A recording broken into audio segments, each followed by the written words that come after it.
Before we get into the video, I just want to say thank you. Yesterday, which is probably a week now, I got number 2 on the Spotify charts in North America, right under Joe Rogan. I'm coming for you, Joe. Knocking on your door. But I know it'll be short-lived or whatever, because you guys like blew up one of my episodes. But I just want to say thank you so much for listening here and for listening on Spotify as well, along with all the other listening platforms like Apple and the other ones. And if you didn't know, I am on Spotify as well if you want to listen there. But I'm floored by the love from you guys and this true crime stuff. It means the world to me. And I truly enjoy doing this content and learning more, going through these cases and bringing light to certain cases and everything. So I just want to say thank you from the bottom of my heart. Thank you so much for listening. And now we can stop being sappy and get into the episode. Mark David Chapman was born May 10th, 1955 in Fort Worth, Texas. But he was raised in Decatur, Georgia. And to those around him, he was often quiet, withdrawn, and deeply imaginative, sounding like me, honestly. And from a young age, he created an imaginary world called the Little People, where he ruled as their king. This guy's sounding a lot like me right now, and I'm a little scared.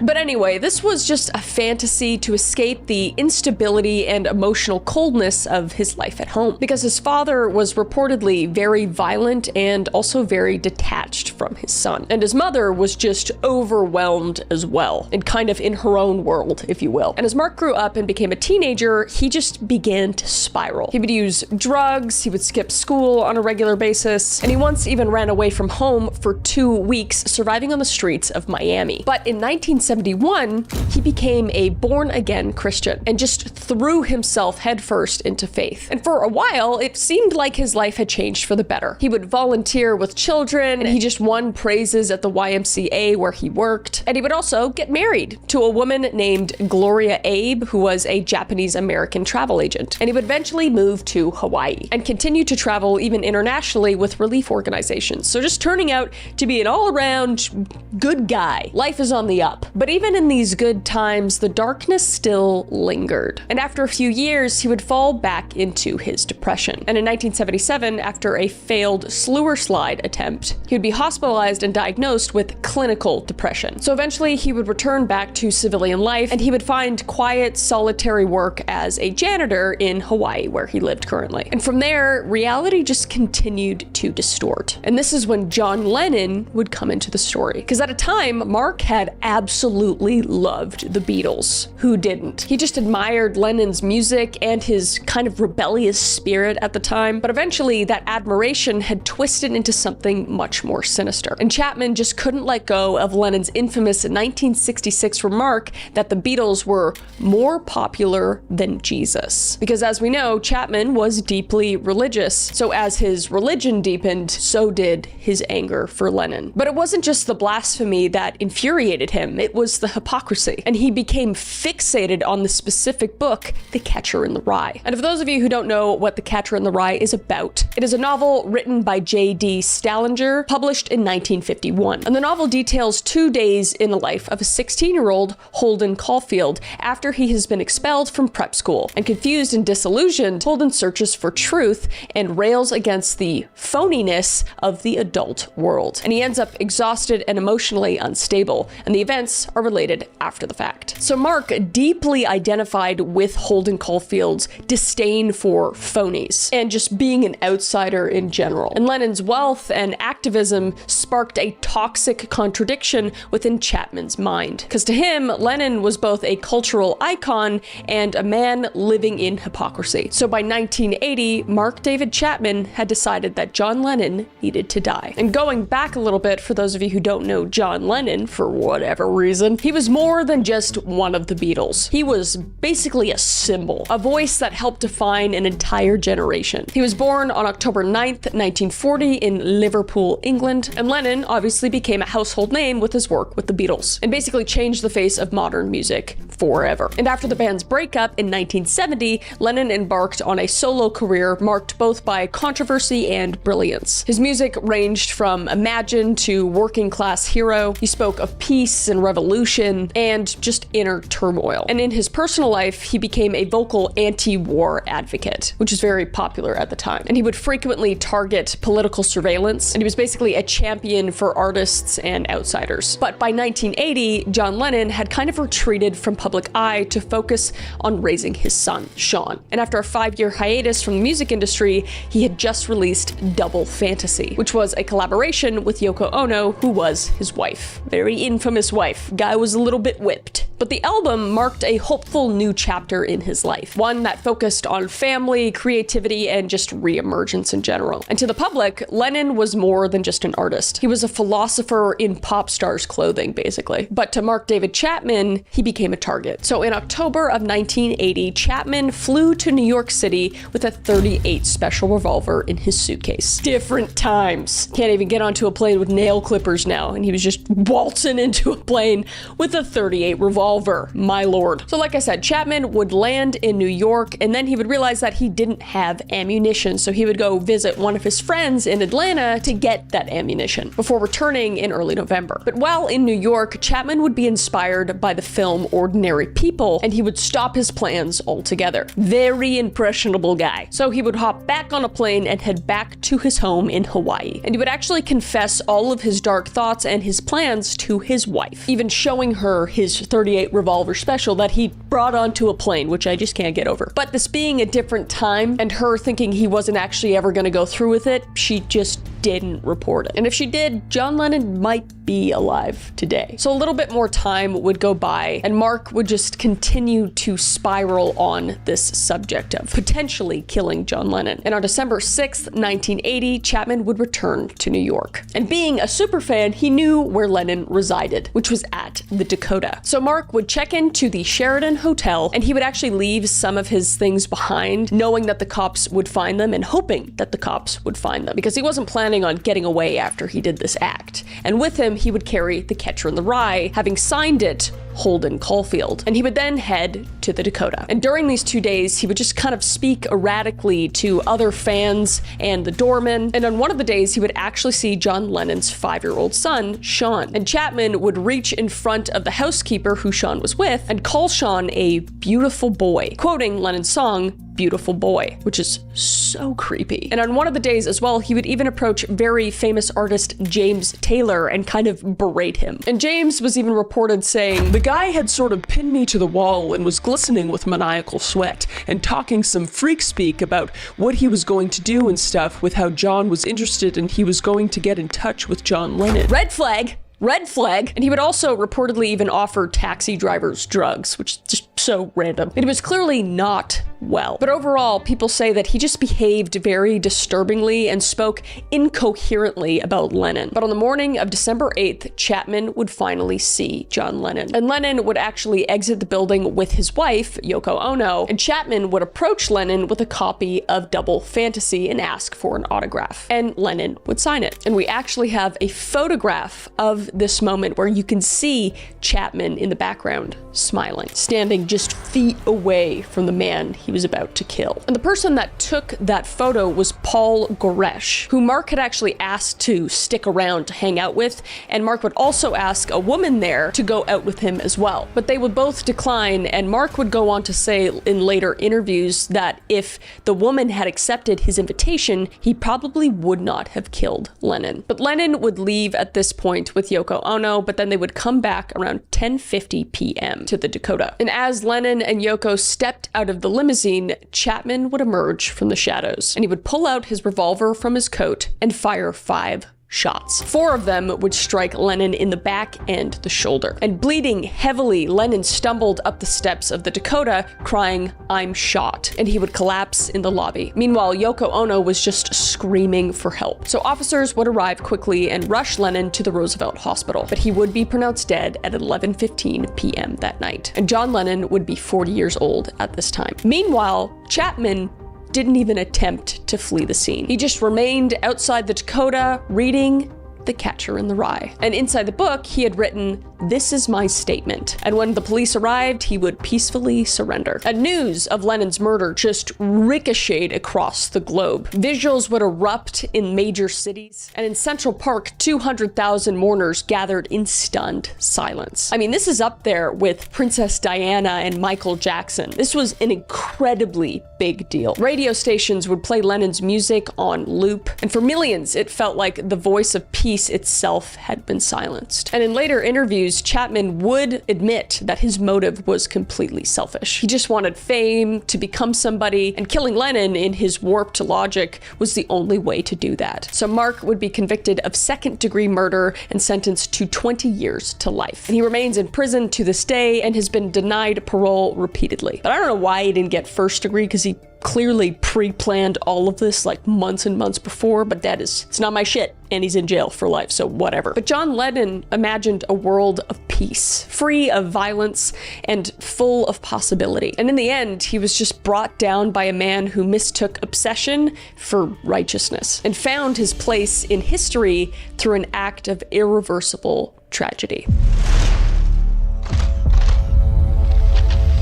Kevin James Loibl was a 27-year-old from St. Petersburg, Florida, and he was known to be pretty quiet, withdrawn, and for many accounts, deeply isolated. Sounds like somebody else we know from the last story. So Kevin kind of kept to himself, but he had a job at Best Buy, and his coworkers would describe him as strange and emotionally distant. And every single time he spoke, he would speak about the same person. And that person was Christina Grimmie. And what began as a fan's admiration evolved into something much darker. Kevin was known to watch her videos obsessively. He believed he knew her. The parasocial relationship was strong with this one. And Kevin even thought that they were spiritually connected. And he would even go as far as to tell coworkers that they had actually played video games together, him and Christina, when they actually had never spoken at all, or even met for that fact. So he was determined to make himself more presentable for her when he did finally get to meet her. So he would undergo LASIK eye surgery, he had his teeth whitened, he started a vegan diet, and he even got hair implants. It was just a full transformation, not just rooted in self-care, but in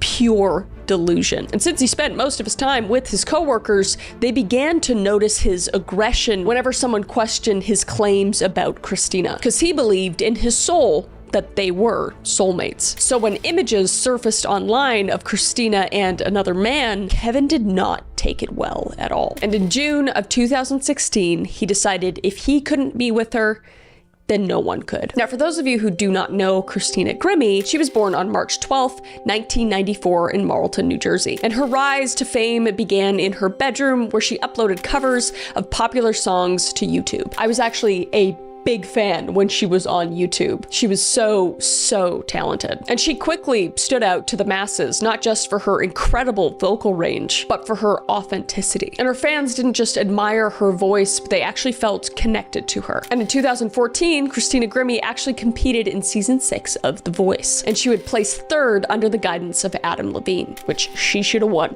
in my humble opinion. But her influence extended way beyond the show. During the show and during her YouTube career, she would build a following that followed her through live streams, concerts, and fan meetups. And her music spanned pop, acoustic, and even rock. And she often cited artists like Christina Aguilera and Celine Dion as inspirations to her. And offstage, she was known as warm and approachable and deeply connected to her fan base. And she never saw herself as above them, like a lot of people in the industry unfortunately do. And that humility that she had would ultimately be what brought her face to face with her killer. But in the months leading up to her murder, Kevin became increasingly fixated on Christina, and he would start to make a plan. So he would legally purchase 2 handguns and multiple rounds of ammunition and a large hunting knife. And he would even encrypt his phone and remove the hard drive from his computer before leaving for Orlando, hiding evidence. Basically an intentional effort to just leave no trace of his plans. So he would go to Orlando and book a hotel room near the Plaza Live, traveling with absolutely no luggage. And that alone caught the attention of the front desk clerk at the hotel. But no action was taken because although it rings alarm bells, what are you gonna do? The guy just traveled light. But on the night of June 10th, 2016, Christina performed at the Live Plaza in Orlando as part of a small tour. And after the show, like many others, she held a meet and greet. And Kevin would be at this concert and at the meet and greet, and he would just quietly wait in the back of the crowd. So like any other meet and greet, Christina would meet with her fans with hugs and smiles and autographs and photos. But in amongst the line of the meet and greet, one fan would note that Kevin seemed a little bit off, just looking around a lot before he met Christina. But Kevin would finally get to the front of the line, and Christina would open her arms for a hug. And that's when Kevin would pull out his Glock pistol and shoot her 3 times at point blank range. And Christina's brother, Marcus Grimmie, would tackle Kevin immediately. But Kevin would struggle and break free and then back up into a wall and shoot himself in the head, killing him instantly. Meanwhile, Christina would be rushed to the Orlando Regional Medical Center, but despite efforts to save her, she was pronounced dead at 10:59 p.m. And the autopsy revealed the obvious truth, which was gunshot wounds to the head and chest. And she would die at only 22 years old. And obviously the music world and just the world in general was stunned. Fans, friends, and fellow artists flooded social media with tributes to her. Even Selena Gomez cried on stage because they were actually pretty good friends. And Adam Levine, who was her mentor on The Voice, actually paid for her entire funeral. And the hashtag Rip Christina trended for days. And all of this occurred just one day before the infamous Pulse nightclub shooting as well. And it was later discovered that while bags were generally checked at venues, there were no metal detectors. So no one was frisked at all, and Kevin was able to enter completely armed. So the Grimmie family would naturally file a wrongful death suit against several entities in Florida, as they should. But it ultimately was dismissed, and her family would establish the Christina Grimmie Foundation, supporting families that have been affected by gun violence and breast cancer. And her death also led to many asking for increased security at performance art venues. So many venues that did not have metal detectors beforehand added them. And Billboard published an open letter to Congress fighting for more gun control, demanding universal background checks, which is crazy to think that that wasn't a thing before this. And Christina's music she finished before her passing, including the EP side B and the album All Is Vanity, was released the following year. But even with her voice preserved in music, the question lingered: how could such kindness end in violence? Because Christina Grimmie was someone who gave everything to her fans. And in the end, it was that very act of giving that placed her within reach of someone who mistook obsession for affection. Someone who didn't want to love her, but possess her. And it's extremely, extremely unfortunate. But I will also be linking that foundation down below and also giving a contribution to it as well. So you can donate to that if you want. But that brings us to our next story.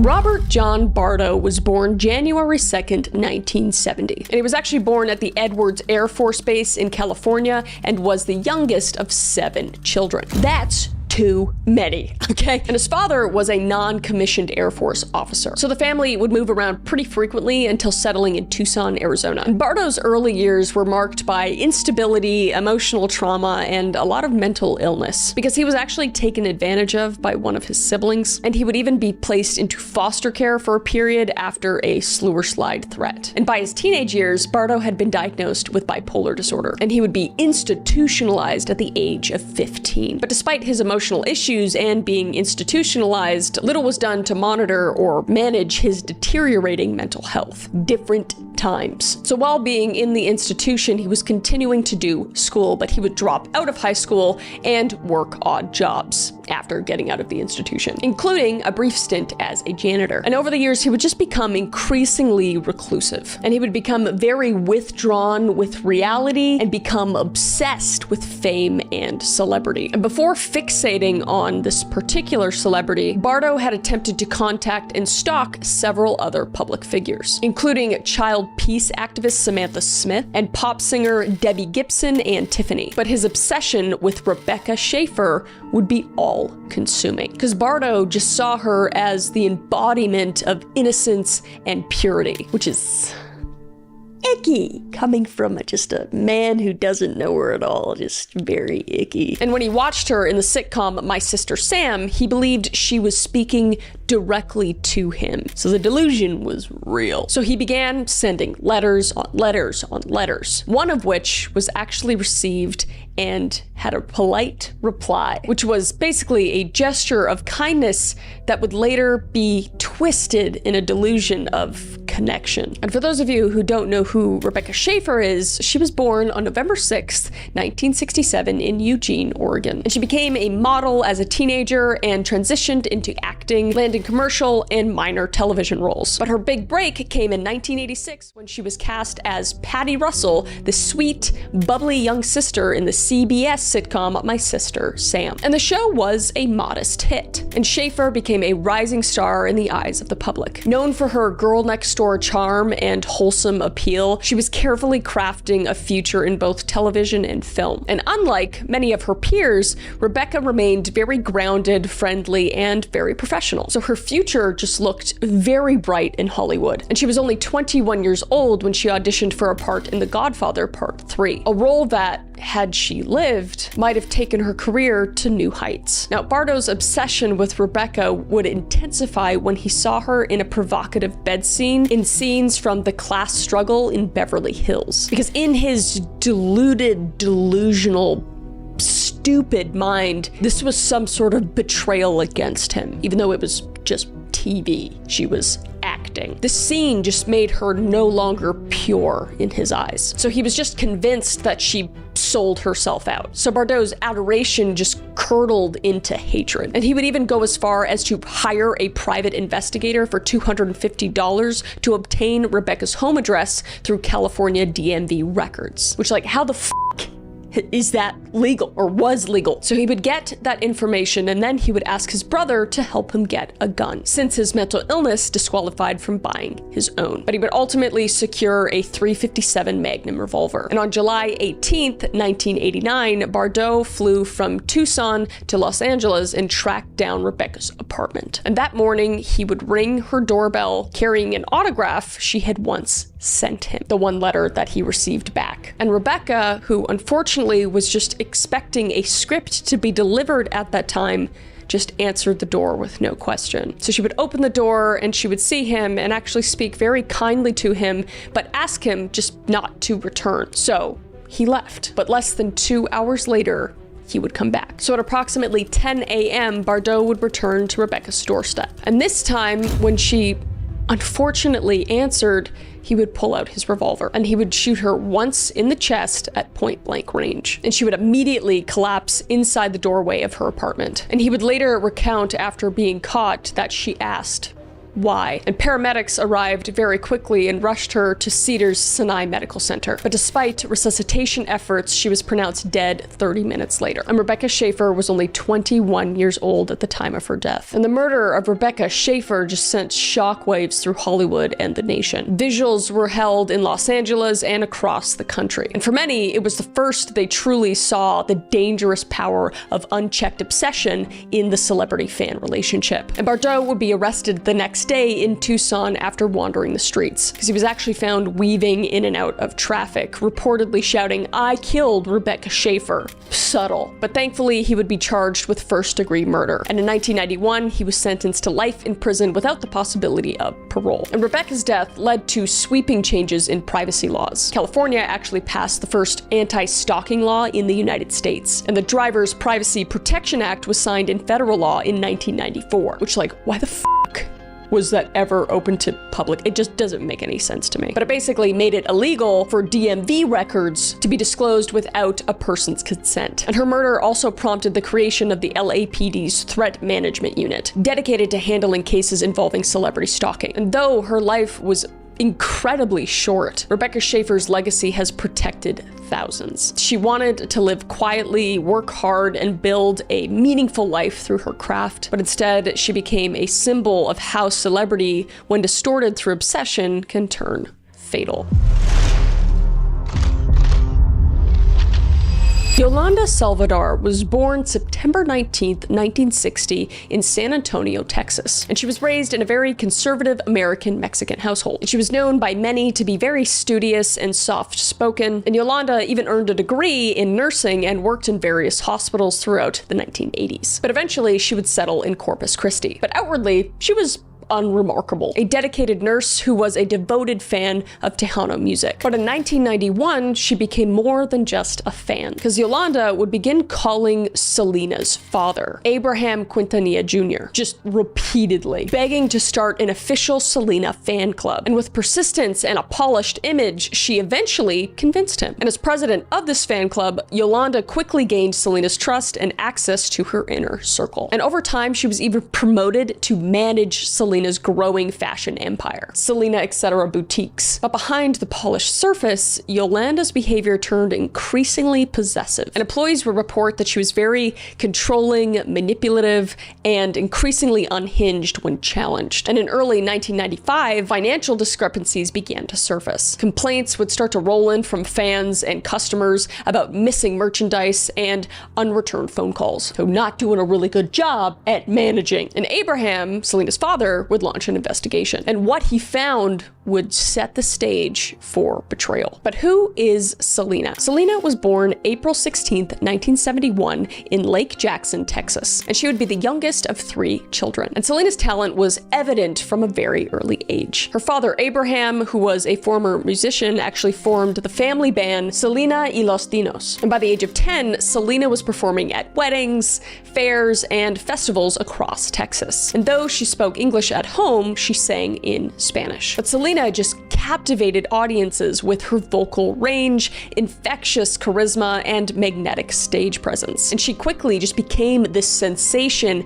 in a male-dominated Tejano music scene. And Selena would actually go on to win the Female Vocalist of the Year at the Tejano Music Awards at just the age of 15. And then she would just go on to dominate the charts. And in 1994, she would win a Grammy Award for Best Mexican-American Album. And she was the first female Tejano music artist to do so. So just a pioneer in the Tejano music industry. But beyond music, she was a cultural icon. She was a fashion designer, an entrepreneur, a role model. Her boutiques and clothing line showcased her creativity and business savvy, and she was working on her crossover English language album, Dreaming of You. So Selena wasn't just on the brink of superstardom, she was already there. And by early 1995, Abraham, Selena's father, confronted Yolanda about the missing funds, which at this point were totaling over $30,000 from both a fan club and boutique sales. And Yolanda would be dismissed shortly after a tense meeting with Selena and her family on March 9th. But Selena, known for her compassion,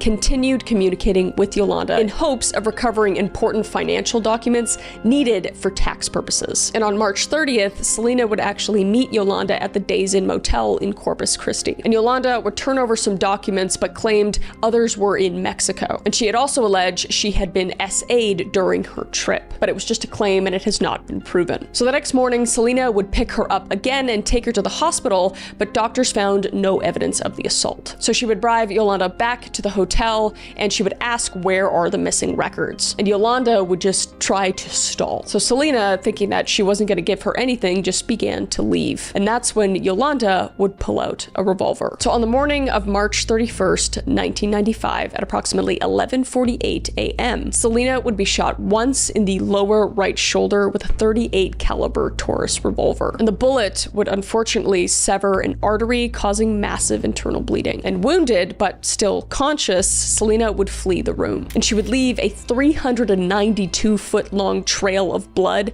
through the motel. And eventually she couldn't go any further and she would collapse in the motel lobby. And she would just be screaming, but she would identify Yolanda as the shooter before losing complete consciousness. And she would also even manage to identify the room number Yolanda was in. So she would soon after be rushed to Corpus Christi Memorial Hospital, where doctors would attempt emergency surgery on her. But the injury was unfortunately too severe. And at 1:05 p.m., Selena was pronounced dead. And at the time of death, she was only 23 years old. And news of Selena dying just stunned the world. Memorials were held across the United States and Latin America, and over 60,000 fans attended her public viewing in Corpus Christi. And her death was likened to the death of John Lennon or even Elvis Presley. Just sudden and senseless and seismic. Meanwhile, after the shooting, Yolanda would enter a 9-hour standoff with police from the parking lot at the Days Inn motel before surrendering. And she would naturally be charged with first-degree murder and sentenced to life in prison, with the possibility of parole after 30 years. Which, like,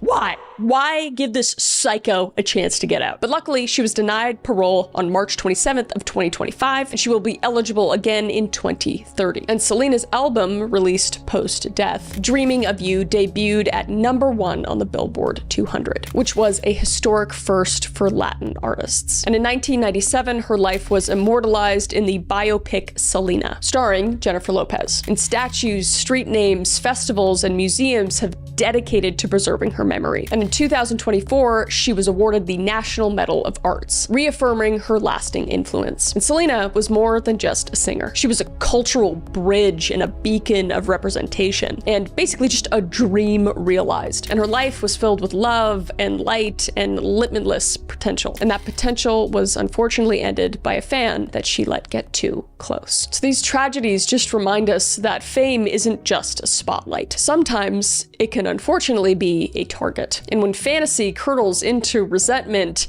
when devotion distorts into delusion, the very thing that lifts a star into the sky can be the same thing that brings them down. So if you found yourself unsettled by these stories, good, because you're meant to be. We all are meant to be. Because while these lives were cut short, their legacies serve as a warning. Fame can certainly make you a legend, but it can also make you a victim. At the end of the day, we're just all people, so let's treat each other with kindness and respect. And my heart goes out to the families and millions of people that were affected by these deaths. But that is it for this video. If you want me to go over any other cases, let me know down below. I just want to say to my audience, I appreciate you so much. I have had nothing but positive interactions with you guys, and I feel so blessed every day to have this platform. So just know that I appreciate you, and I hope that you stay safe, and I will see your beautiful face in the next video, okay?